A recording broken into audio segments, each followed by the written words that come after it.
Greetings and welcome to your favorite show, the Mastermind Podcasts. And I'm your host, Adoration Bizure. And on this show, we give you nothing but nuggets. And today we are privileged to be hosting one of the amazing women that we have as Zimbabweans. Today we are hosting Mai TT. Mai Shumba. Yeah. And today we are going to be discussing about, issues to do with single parenting, being a single mom, and challenges that are faced by single mom and how they can overcome them. So, Mai TT, how are you? I'm good. How are you, Ado? I'm okay. Tiri Dubai kwedu. Kuri sei ku Dubai uku. Dubai. Turungotsva nezuva. Murukutsva nezuva, but you don't look like someone ari kutsva nezuva. Kutodaro. Kuti unombofamba here. Inyaya yekuti kuno we always indoors. We always have ACs and stuff, but the weather is just something else. I know, right? Yeah. So let's get straight into business, Mai TT. And in fact, before we get into business, I think I need to bata maoko, zvakaitika kuna baba, chingoti nematambudziko. And also, tichingobva pa-bad news, tataenda ku-good news, the album. Yes, the album launch. Yeah, the album launch is happening on is it 26th of October. 26th of October. Yes. And isusu ari kudiaspora toitoseya mana motoflyer Ado. Komoita says tauya wani kwamuri. Yeah, for sure. So you just fly over. The only thing that we can do is to fly and come and support and come and support. Yes. Yeah. So Mai TT, we, as I said to our viewers, we are going to be talking about single parenting, or we are going to focus on you. I know now you are happily with someone, you are with Shumba, and your life is now progressing from that stage.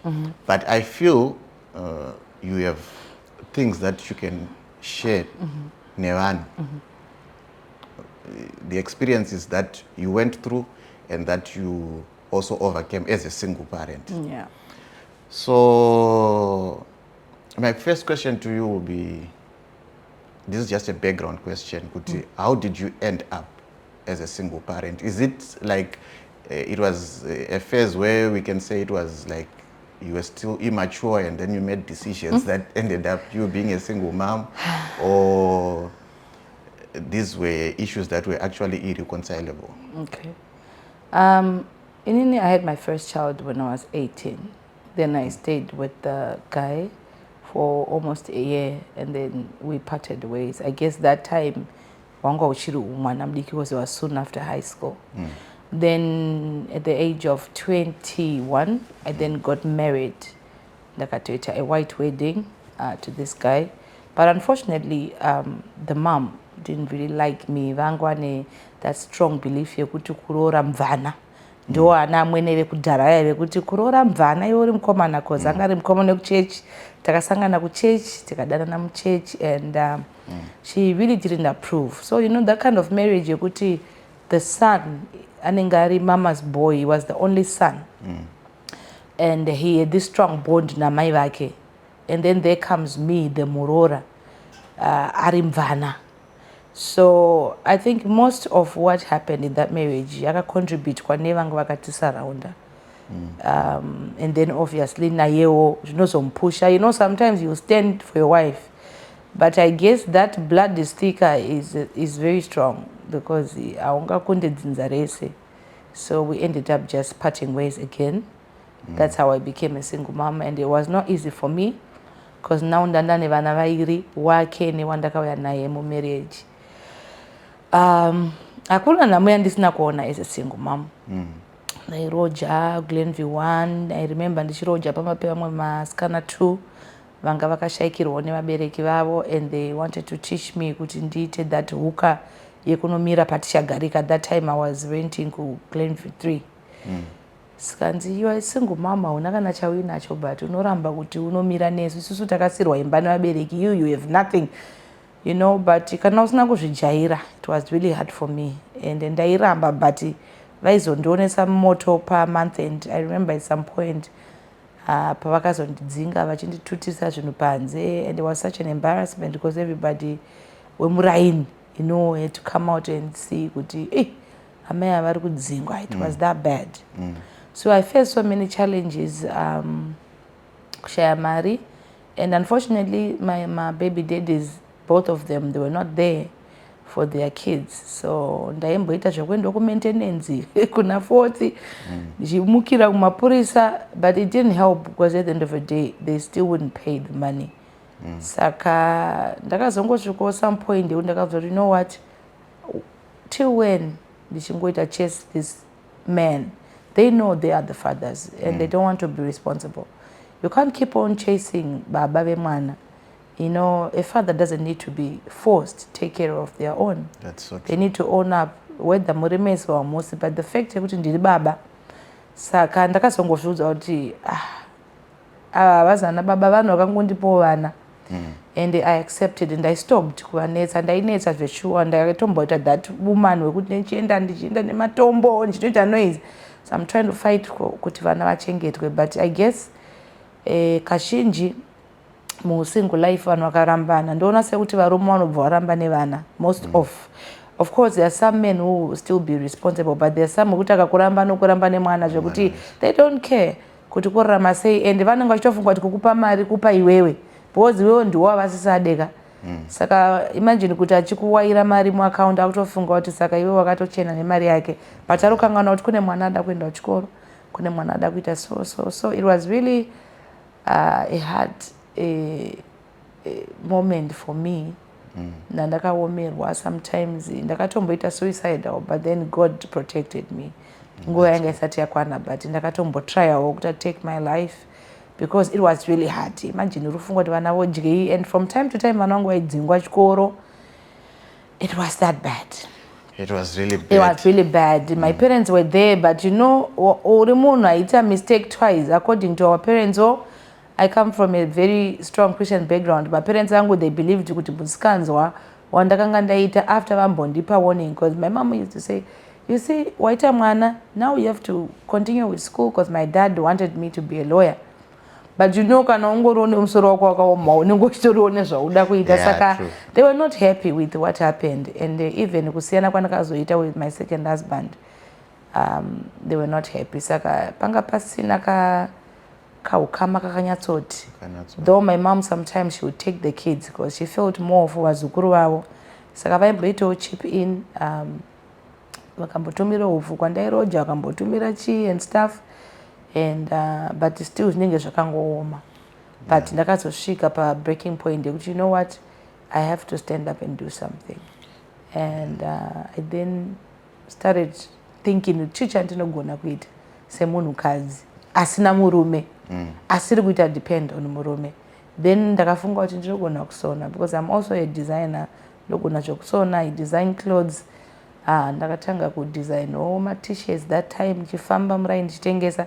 And that time I had moved from Glenview because I had a friend that time aiva neimba yake akandibvisa kuGlenview, akati shamwari uya uchigara kumba kwangu uchiroja kumba kwangu kuMauberane. And I actually thought kuti maybe because he's my friend now things are going to get better. But andiendesa futi kuMauberane kwaida mari yake ndandiri ndakaomerwa. Ndaimboishaya kusvika uya futi iye nemurume wake akandidzinga futi zvekuti Mauberane yese yakabuda ichiona ndichikandirwa futi zvinhu panze. Saka it was more of zvairamba zvichingoripita kukandirwa zvinhu panze. Ndikazobva ipapo ndikazotanga futi kuroja pamwe muMauberane mopa pari padhuze, and vanhu veipapo vaindinzwisisa, so vakandipa time yekuti ndikwanisewo kugarisika. Ndakutanga kuita zvekutengesa t-shirts and everything, and then ndakatanga kuaffordwo mbishana ndichikwanisa kutobhadhara rent. Things started changing. I began to become stronger. I began to forget even zvekuchafonera nababa, mari haina kupinda kunoenda kumapurisa unosungisa. I told myself, listen, this is time wasting. they don't want, I can't force them. And vangatone vakadzi, so vakadzi vanenge vachifunga kuti ndikurwira kuti ndikuda murume wake, but no, ndikurwira mwana. Saka ndakazongofta, listen, it is what it is. So I moved on with my life. Started working for my kids, focused more on my kids, and things started getting better. Then ndazongotangawo izvozvo zvemaskits izvi. Then there's a time when I poured out my heart. I told the world about my status and what I went through. That's when people started paying attention. Then boom, life yakatoso change from there.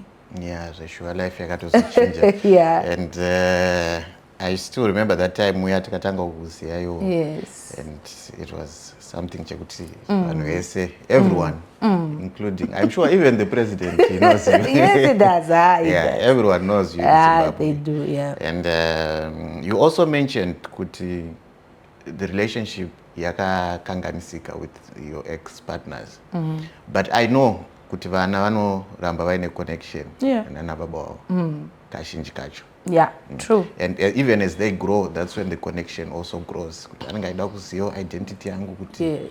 So how do you bridge this gap kuti ana baba vanenge vari nepane pasina relationship yakanaka between you and them, but now mwana wauri kuda, you have someone who is mutual. Ari kuye now kuti for her identity or for his identity. Yeah, ipapo pakarema. Inini that time I was very bitter. Ndasingatombode kana kuti mwana aende kana wana baba wacho. But you know, pandakazosvika pastage yekuti ndakuafoda. Now I wanted kuti mwana wangu aone baba wake, ndaida kuti baba wake vandione.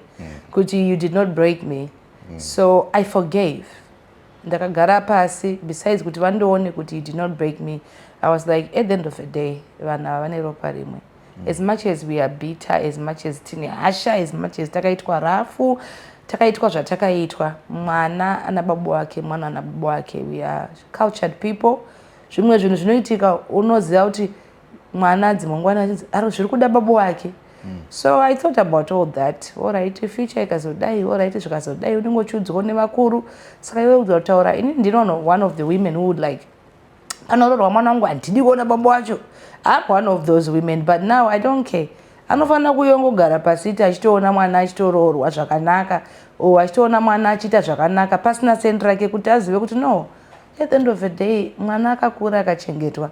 I think murume chaiye anofunga anofana kufunga by that time, and anofana kunyara, you know. So I let go, and now my baby dad, one of them, the other one I don't even know where he is, and honestly I don't care.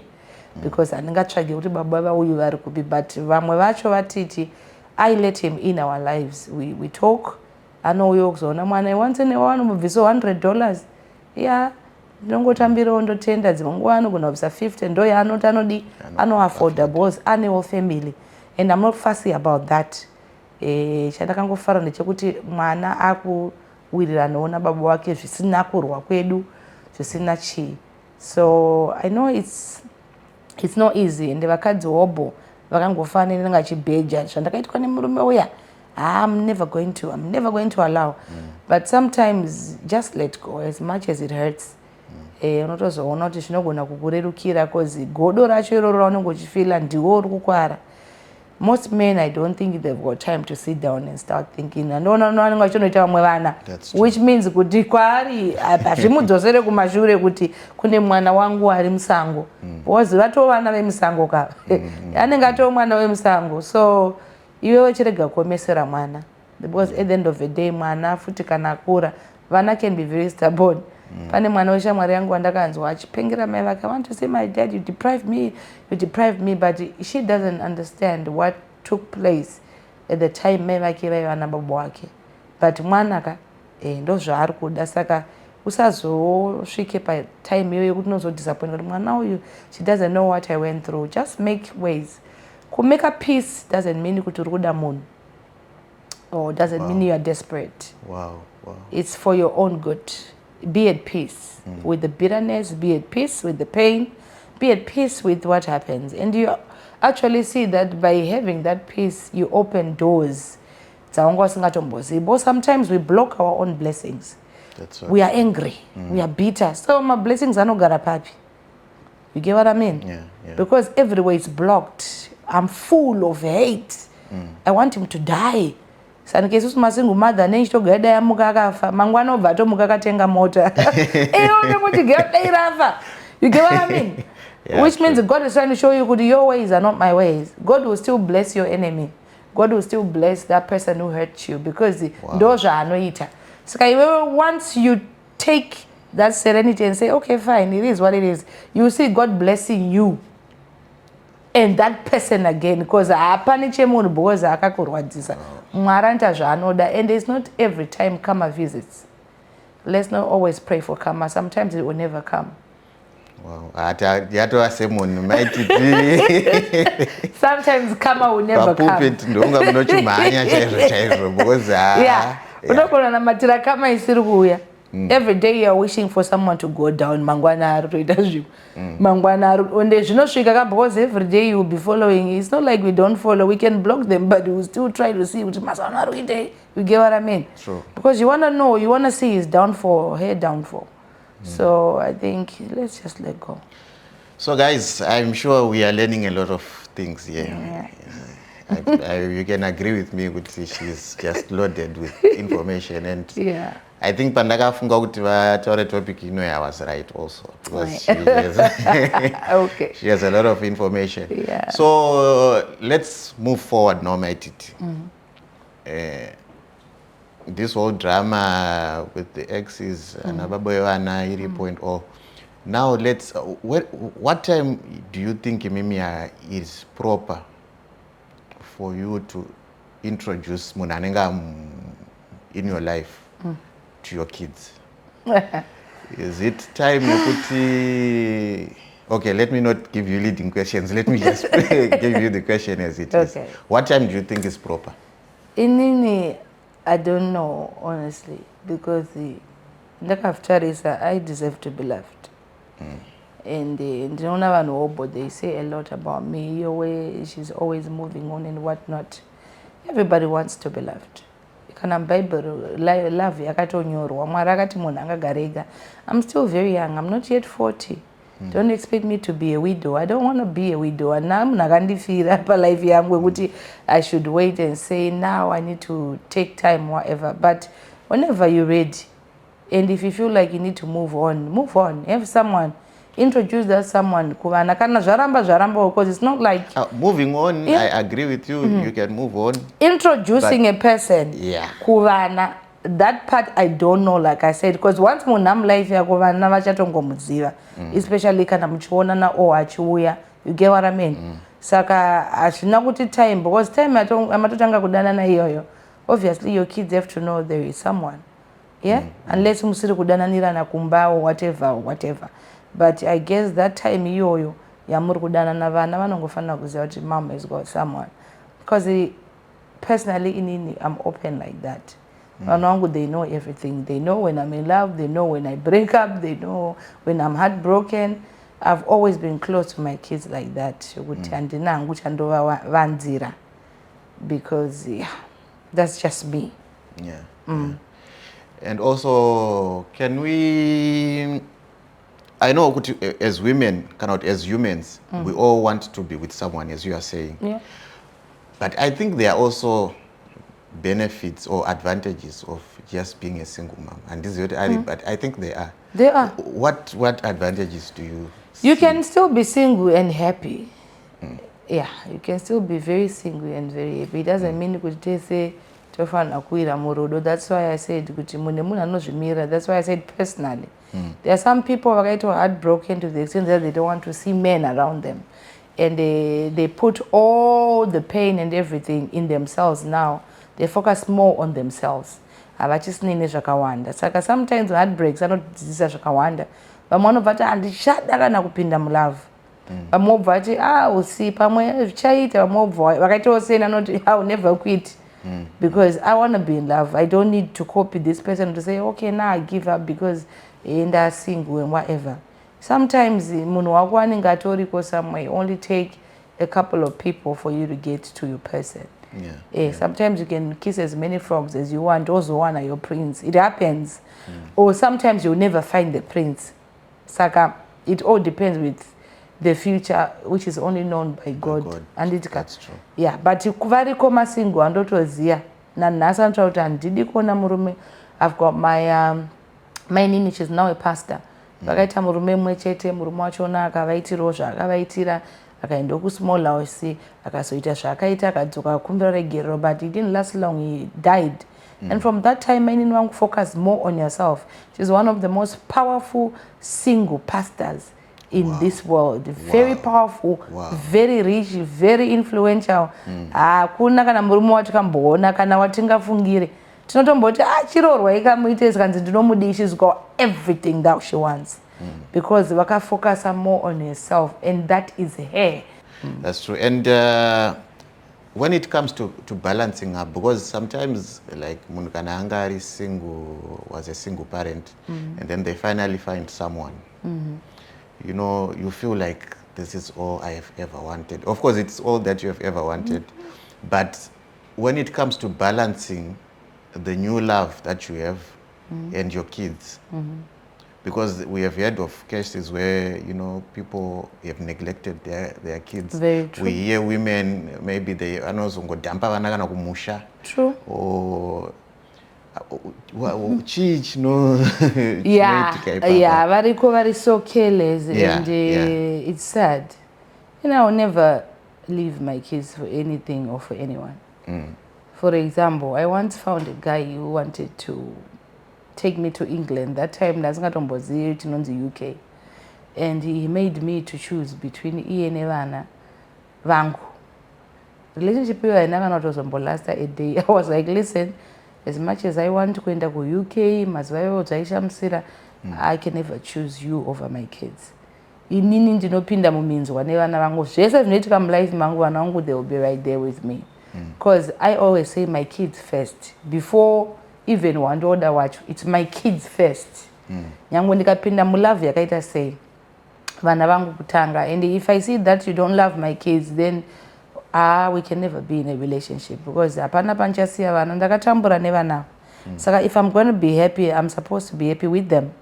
Kana ndichichema ndofanira kuchema navo. Saka nothing will ever make me to neglect my children. Yeah?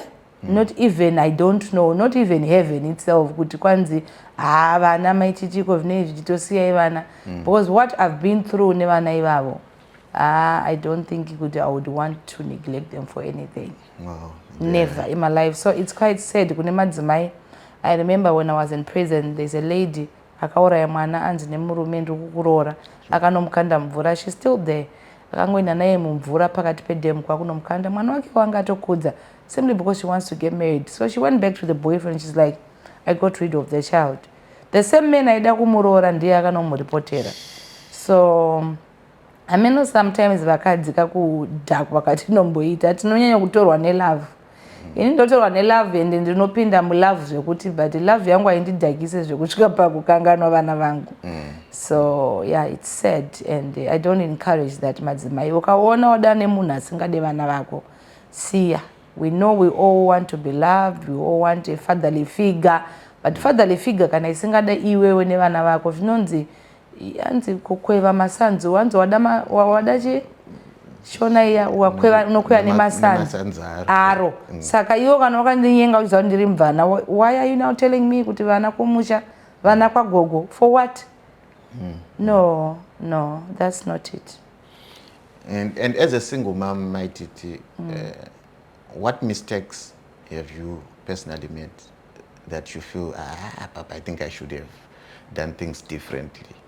Or, Papa, you know, I think I was too immature, Papa, I was emotional. Or what is it that you, mistakes that you have made that you would want people to learn from your mistakes?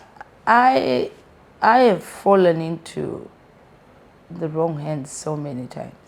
I don't know if I should call that mistake, because every time I'll think, okay, this is the one, not knowing there is a hidden agenda. And I've had so many regrets. I should have seen the red flags, I should have done this, done that.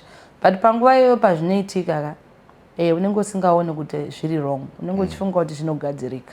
Or sometimes you would rewind, then you like, apa ndo pandakadai ndakazvisira. So yeah, I've made mistakes and I've got my regrets. Yeah. And how do you handle issues to do with stigma associated with my single mom? Pangamshtaura mataura in one of your relationships where I think your mother-in-law, she didn't approve of you. And you know, these days with social media, we have people who are actually making money and who are actually becoming very famous, you know, by, you know, just ngotaura zvakaipa about single women, about It's quite sad, sure. Variko ende vanotopiwa crown, utoshaya kuti chaari kupirwa crown yekutaura zvinhu zvakadhakwa kudaro, because we didn't apply for it. They did not apply for it to be single. And most of the people, nyika ino vakaraiswa nemasingle moms. So that's a huge insult. That's a low blow. Kushora single mother or kuti mvana, kushora mvana, because that's what they call us. Mvana iyo vanhu voboyi mvana. And there are a lot of people are in second, third marriages dzatisingazivi, which means akatombopfuura nemuumvana akazowana munhu akazogarisika, but notomuona achitowanzowa achiseka. It's not by choice. Things happen. Kufirwa mumwe ari single boys akafirwa, and here you are uri kutuka single mother akatambura kuti areize mwana. Even mwana wacho anogona kureizwa otomuka mangwana achimupukira mai vake. Akangana kuti mai vake kuti akure kudai so vakatambura, vangadai vakangomurasa, vakadai vakamuuraya. People are having abortions, anorambwa nenhumbu, but she chose to keep it. So I think these people should be respected more in the society, because havana kuzvichuza, hatina kuzvida, hatina kuzviapply. Even to be in a relationship or 10 relationships, it's not by choice. You want to settle, you want to have a man that you live with. Sometimes it's not about your character. There are things in the spirit world we don't understand. You want to keep your relationship, it's gone. Sometimes unatori bo, but you don't know me when I'm in a relationship. Hey, pamwe ndino zviri kuitika zvokudzinza kwedu tete wangu wakabheja. Handina chane respect to baba ichodi mangwana nongomuka vakatiza. Is it my fault? It's not. It's not your fault. So people should be very sensitive and selective of the kind of words they say, but unfortunately kugara panapa tichiudza vanhu zvekuita, it's a waste of time. It's a waste of time. It's true. now a different generation altogether where people don't care, they don't listen, they only want to say what they want to say, what they feel. Saka kutoraira generation inoyi, especially ichirairwa kana tichiudzwa nemunhu akaita seni. Hapana zvaneni ichitotaura, because they will end up even cursing me. Hey, nezvaunoita izvozvo. People are too judgmental. So kungonamata kuti dai Mwari vaonesa vamwe vanhu vanofunga kuti zvavanoita zviri right, izvo zvisiri right. Yeah, and you mentioned something in passing. Mataura kuti zvimwe zvinhu zvine some spiritual connotations anenge ari pazviri. It's not every situation like that, but anenge akadariwo what chinenge anenge ari generational cases. Yes, hobo. Tiri vanhu vatema. Tinorarama futi munyika yemweya, as much as we are in the flesh. Zvakawanda zvinoitika kunze. Tichitofamba kudai kune mamwe mazita edu atori mabhodhoro somewhere. Kune munhu anenge akatokutageta. These things happen. We don't want to act like hazviitike. Zvinoitika. Tine hama dzisiri hama dzedu asi dziri hama dzedu. Ane achitoshuvira kuti mwana waningi zviriko, especially kuvanhu vatema. So nyaya dzakadaro dzinotongokundwa nemunamato, of which dzimwe dzachona unogona kutotadza kudzikunda. So we should always be prayerful about our lives, about our relationships, kuinamatira chaiko. Saka hazvisi zvinhu kuti zvinganzi zvingasolvwe sei zvinhu zviri spiritual. We can only pray for God's protection, chichi, asi zvinoitika nguva zhinji. Ngokuti sei mwana uyu achingoshandiswa. Kune mumwe munhu ane vana kana 10 iko zvinezvi. Akaita 10 varume vachiuya vachienda. Problem ndei chaivo. What's the problem? Vamwe vane ma-spiritual husbands underground. Iye ari kuti ane murume, pane mumwe murume ari invisible anenge achiti ndewangu. Those things are real. They are real. So hakuna chatingasorove kunze kwokutongozvinamatira. Yeah, tinoda kutozvinamatira izvozvo. Yeah, and also Mai TT, there are these statistics ariko ku US anoti zvoni vana, kids that are raised in a broken family, most of them, they end up having broken families as well. Are these statistics real or zvinhu zviri practical here zviri kuitika? And if they are real, how are they avoided? Well, it's half. Vamwe vana vakatorerwa nebrokenness iyoyo vakakura vakafunga and they are somewhere else right now. Vari kuita zvikuru, saka uchizoona even pamagraduation masingle mother ane achizvirovera pasi achifunga kuti kwandakabva. Some kids, they will end up making their mothers or fathers proud, while it's some zvinozoendawo nepamwe. So it's half. I can't say kuti most. Yeah, it's half. And avoidiki. Kana wakakura kana family abuse, you are likely to be an abusive parent in the future. Kana wakakura family yagara mai vachirohwa, you are likely kuzvibatira. Tinongotongozvinamatira kuti Mwari zvikasaitika kuvana vedu because vanenge vakatozviona zvichiitika. Yeah, saka it's half. Zvinogona kuitika, zvinogona kusaitika. It's not 100%. It's not 100%. And it's not a tag. And it's not a tag. Yeah. You can have mwana wako achitoita zvanhu zvitori opposite zvawaitoita iwo ukatoshaya kuti okay, so it's not supposed to be tagged on kuti ndozvichatoitika.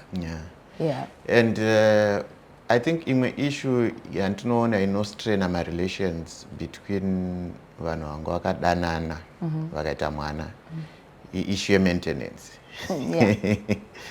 And it's unfortunate kuti even varume mazuva ano claim maintenance. Yes. So I know we are not judges. This is something judiciary based. But percentage yekuti munhu anofanira kunge achibvisa mari yemaintenance, what zvinofanira kunge zvakambonyatsoita sei zvisazosvike pakunge pane ari kufixwa? You know kuti munhu uzosimuka unda maintenance, it's so clear kuti munhu atoramba ka. Ndingomuke tatoramba nhasi mangwana ndaku maintenance, tambotaura here kuti round table kuti all right, now that we have parted ways, toita sei nemwana? Mune makatopfuura stage iyo uchitoona kuti baba havachatodi nezvemwana. You are left with no choice because kazhinji after kurambana pane kublokana kunoitika, especially kana murume atoita move on achatodi kunzwa nezvako. Saka sometimes you are forced. It's not like you want to go. Baba kana vachichengeta mwana wako, what's the need yekumhanya kumaintenance? Baba chaiwo wekuti tarambana mwana wangu ndikubhadhara school fees, mwana wangu ndiri kuita so. Pane zvimwe zvekuti noti baba havafane kuudzwa zvavanofanira kutoita. Zvimwe zvingaite extra, yes, but zvinhu zvakaita kungokuendesa mwana wako kuchikoro, it's your job. That's true. Uda kuti aendeswe nani kuchikoro, uda kuti atengerwe nani mabhuku, uda kuti kurwara, uda kuti arapiswe nani, mwana wako ari kurwara. Saka zvinhu zvinofanira kutoitwa. Hazvifanira kunge zvichiitwa zvokuripoterana, asi kana zvaramba kutaurirana vanhu vanotongoripoterana. Mazvinzwa hanzi naMai TT vanhu vanotongoripoterana kana zvaramba. Kana zvaramba hapana any other way vanoripoterana, but inini kana uri munhu wekuti you can afford for your life and your kids, ndoona kunge zve-maintenance zvinenge zvisiri necessary. Ini mazuva ndakaenda ndandisina pekutangira because I was that wife who was so much depending on the husband. Saka I had no choice because ndaiti mari yacho ndoiwanira pai, but zvakazotonditicha kuti iwe shamwari unorarama sei uchingotemba nemunhu asiri newe. Saka it taught me how not to lean on someone, not even your husband, not even your sister. Lean on yourself. Isa chidziro chako chekuti hapana unoti akasuduruka unodona. You will be able to stand for yourself. So it taught me how to work. It taught me how to be strong. And also, Mai TT, going to the next question, I know hapana like a template. If you are a single parent, cannot if you are a single mom, dana nemunhu akadai so, right? But from mutsvakiridzo, pane zvekuti unotoona kutoti kana uri single parent ukadana nemunhu ukadana kana kuti ari single, marelationship acho anonatsofamba achienderera mberi. Kana kuti kadana unoona ari single, ariwo a single parent just like you, zvinofamba. I mean, how do you, from your own analysis, what do you think? zvekudanana zviri tricky zvokuti ndikudze kuti uri single danana neari single ka ini ndakatombodana nevari single but they did not mean well kundida vane zvavanga vakateya saka zvekudanana is not something kuti danana une akashayikirwa kana kuti akafirwa kana akati because you never know kuti ari kukuda zveshuwe danana neari kukuda. That's what I can say. Hakuna kunzi danana une murume akafirwa, danana neakaramba noune mukadzi, danana pamwe kurambana kwemukadzi kwakatomuaffecta pachauya kwauri zvichadzokorodza. Saka you can just find love, true love, whether the person is single or asati akatomborora. What we need is love, not kudanana naningi kana kuti because akafanana nezvakaitika kwauri because hazvimbofe zvakafanana. Marambaniro anatakaita akatosiyana iwo pamwe wewe wakafirwa inini handinofirwa kutosiyana kwekurambana kwevanhu anditira. So what I can say is danana neanokuda. Let there be true love, let there be real love, not kudanana nemaconditions. Takange tatese because uyanga saka anga sina mukadzi ndisina mukadzi but you love each other. Anogona kunga anga ari single but does he love you? Does she love you? You get what I mean? Yeah. And single parenting, I've realized that ladies, they are seen to be much more desperate because if you are a single parent and you are a man, you can even not know to 20-year-old but for my ladies, you know, sometimes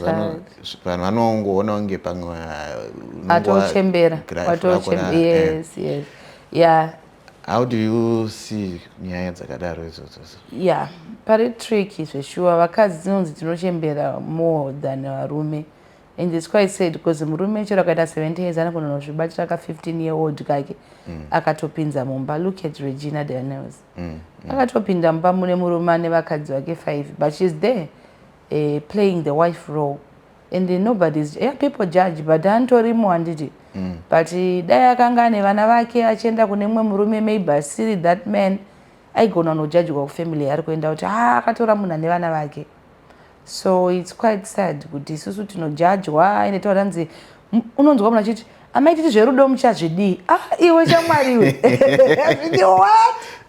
Saka uri kuti inini ndagwamba here ndofanira kuti I've run out of love. I'm still young. I mentioned it earlier. I still got hot blood in me. I still want someone to cuddle. I still want to kiss. I still want to be cold. Wamuka says it's just a beautiful feeling. And then here you are telling me ana Mai Titi see I ndi retire ndisana ndombobvisa 40 for the who. You get what I mean? Saka zvinobowa like munhu akatongoita single akutoiswa kuchembere ndotombona vanhu vanondichembereka. Then I look at myself, I'm like, this what baby iri kundichembera? Are you for real? Chembere dzana Mai Titi makura atoti papi because yeah kochembere dzozonzi chi kune chembere makuga ari kuita zvinhu patauni atotoziva achidanana netuvana tudiki twakaita kunge iwe kudai so but ari kuga mother of 5 vanhu vari kuita zvinhu but it's only that vari kuita underground but makuga iwayo aripo and boys hobo rechimanje manje riri kuda makuga zvekutodaro makuga zvezvi ndo vari kupisa but vanhu havazvitauravo and I'm not here to say it but I know it's happening kuti kune makuga ari kutorera vanhu vavo zvekutodaro yeah. Anyway, this interview is very interesting and tikutaura zvakawanda and iri kunakidza. So Mai Titi, what would be your advice to someone ari musituation yekuti she's a single parent and she feels like it's the end of the world, my finances haana kubatana, love life hapana kana ari kumbomucheuka, vana vacho vari kunetsa and everything is just seeming it's just crumbling on them. What advice would you give kumunhu akadaro? Okay, I have been through all that and the only advice I can give is it's not the end yet. Why? Because you're still alive. That means there's something somewhere. So just hang in there. As much as it hurts, as much as you say you've given up, The fact that you are not yet down, it means there is still a chance for you to hit up. Saka, it's only a matter of time. And also sometimes sit and think deeper. When the push comes to shove, pane zvinoitika zvokuti zvinokungwadza. Saka think. Chii chaunogona kuita chinokwanisa kukubuditsa. Because vamwe why varoramba vari papo, they are so overcrowded with emotions. You know, when you are always emotional, haufungi. Tears can just overwhelm everything. You don't have time to think. Inini ndakazofunga mwemusi kutarisa paglass kuti but shamari. Because you can't be crying from morning, afternoon. Crying won't change anything. Nobody is moved by tears, not even God himself. Mwari anomuvwa ane time. Time chaiyo. Nyango ukachema masikati kusvika manheru, Mwari kana akati iwe uchatenga mota 2027, unogona kutanga utema 2021. Yeah, Hazviva move kuti vachiti ndakandimupe bhodzi anyanyisa. No. So buckets of tears won't solve your problems. Yes, cry, it's allowed. Tears are also a relieving process. Saka zvinotenderwa kuchema, but chinyarara iko zvinezvi. Uchifunga, what is it that I can do? Get out of that house. Unlock that door. Go out. Even if fresh air. Go hang out. Find ideas. Google. Zviriko zvinoitika. Inini ndakapfuura neko. And ndakanga nditombori that person. Ndaigara ndiri mumba muwando muyo, I remember ndaigara ndakakiado. Vanongo vakaenda kuchikoro ndinochema. Ndogoridza nziyo dzavamahendere and the whole lot. Unozati worship song aunenge uchikokera musodzi anobata achitaura zviri kuenderana nesituation, unobva wachema. But unozosvika pakuvhuseka kuti and then what? You just stress yourself with blood pressure and all unnecessary headaches. Zvakuda kuchifunga. Saka don't give up as yet. You still have a chance. You still have a way. There is still a way for you, some way, somehow. Zvinobudika, panobudika. And on a lighter note, nashumba makaona naseko.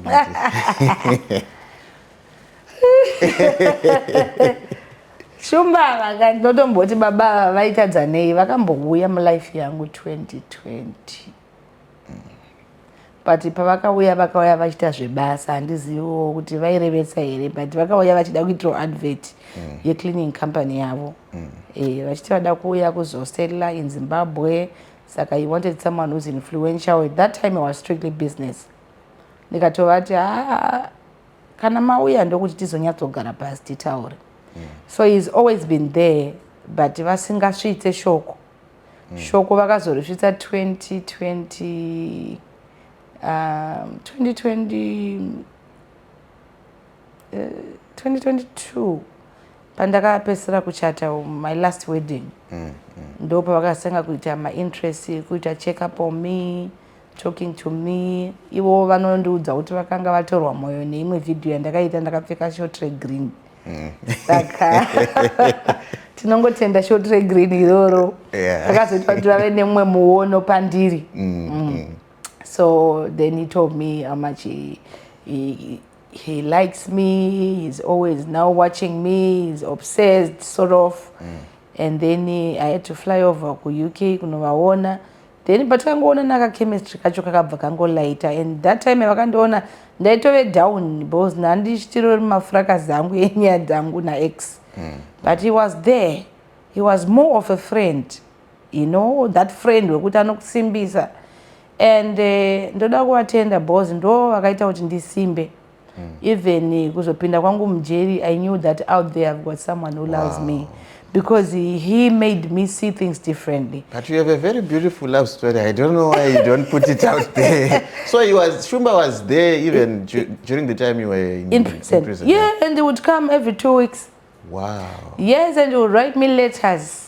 My first time kunyorwa tsamba, so I was some different kind of love. Njiverenga tsamba, and vainditi mudiwa, vanonditi mudiwa, saka but we say mudiwa. Kana jeri rainditira very easy mazuva achiwa because they didn't get that stress ndovhura tsamba. So he gave me hope yekuzati at least in the midst of all this there is somebody arongondiudza kuti mudiwa, listen, it will be over. And zvakabva zvaita kuti ndivade because hakuna munhu anomirira munhu aenda kujeri. True, that's anenge achidei. Munhu aenda kujeri, convict. onzi ndakangokumirira chete anenge anyanyodei. He was there for me. And time iyoyo akanditrakidza love. I think Mwari akazviitira kuti ndione kuti baba vari kundida because ndandaneta nekuitwa rafu nevana. Saka I think part of that whole zvakatenderwa naMwari kuti ndione kuti I think this man is there for real kwete kuti pane chavari kutsvaga because ndo paangadai akaenda because it was the worst part of my life. Ndo kwakwa kumapena kweupenyu but he was there. Vakachengetedza imba yangu yandairoja mazuva iwayo vachibhadhira rent every month. Zvokuti landlord pandakasungwa vakatombofunga kuda kundiendesa but he was there. Akafonda landlord akati don't worry, she's in prison but I'll be there. I'll pay the rentals, and he also took care of the kids. Achibatsirana na mama and everything. Then ndo pandakaona kuti if this is not love, then what is this? What does this man want? Kungondida zvakadaro. Saka we became stronger and stronger, and then chizobuda mujeri zvakabva zvataita worse. Saka up to now till it is. Yeah, and your love story, I'm sure it's something that can inspire someone actually who has a similar background. Kana kuti akamboendawo through zvamakaenda nazvo, and I don't know, for reasons that are known to you, I don't know why you don't talk about this beautiful. You know, with this, me and Shumba, most of my relationships were that public. This one is different. As much as Chimbo posted here and there, I just want to keep him to myself. We just want to keep it personal. We just want to keep it, and just not a blow, because there are some people who are just unhappy that I am in love. Pese pandopinda mlove, tine dzimwe nyika dzinopindira zvekuti dzinorwisa. So we just keep it on the low. Saka I don't brag much about him that much zvekudaro, because I think Satan pachake kupinda kwangu mulavu kune zvakunomukanganisa. Saka ndakangovudza kuti no,